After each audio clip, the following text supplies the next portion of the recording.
Ipiniliwanag ng isang ekonomista ang ilan sa dahilan ng pagbagsak ng foreign direct investment sa bansa.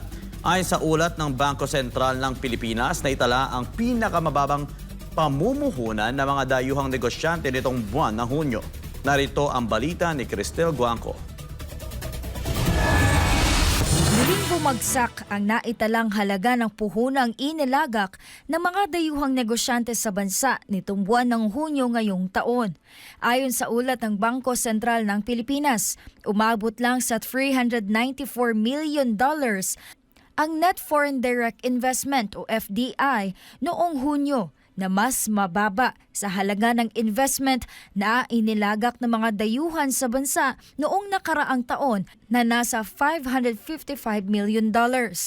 Ito rin ang pinakamababang net FDI mula noong Abril 2020 kung saan kasagsagan pa ng pananalasa ng COVID-19 pandemic. Ipinaliwanag naman ng ekonomistang si Dr. Michael Bato ang isang dahilan kung bakit bumababa ang foreign direct investment ng isang bansa.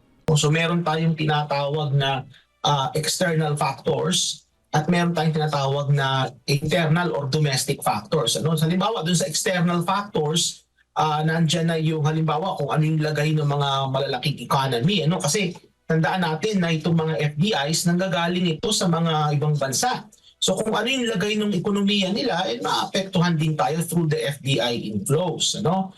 Kabilang rin aniya sa external factors ang lagay ng geopolitical tension sa ibang bansa at climate change. Pagdating naman aniya sa internal o domestic factors, nandyan yung mga issue patungkol sa governance, sa political stability, yung mga polisiya ng bansang Pilipinas patungkol sa mga pag-i-invest, ease of doing business at economic stability. Ani Bato, kabilang rin sa dahilan kung bakit ayaw mamuhunan ng mga dayuhan sa isang bansa ay ang mataas na crime rate. Hindi lang kasi aniya ito nagdudulot ng takot sa foreign investors, kundi maging sa mga turista na nais bumisita sa bansa. Batay sa report ng Numbeo, ilang lungsod sa Pilipinas ang may mataas na crime index at numero 1 dito ay ang lungsod ng Maynila. Samantala para tugunan naman aniya ang pagbaba ng FDI at ang pagpapalakas ng ekonomiya, ay dapat na pagtuunan ng pansin ng gobyerno ang pangunahing problema ng bansa sa halip na takpan ito ng iba't ibang issue. Gayaan niya ang pagtugon sa mataas na presyo ng bilihin at paglikha ng mas marami at kalidad na trabaho at maging maagap sa pagtugon sa kalamidad. Para sa Diyos at sa Pilipinas kong mahal, ito si Cristel Guanco, SM9 News.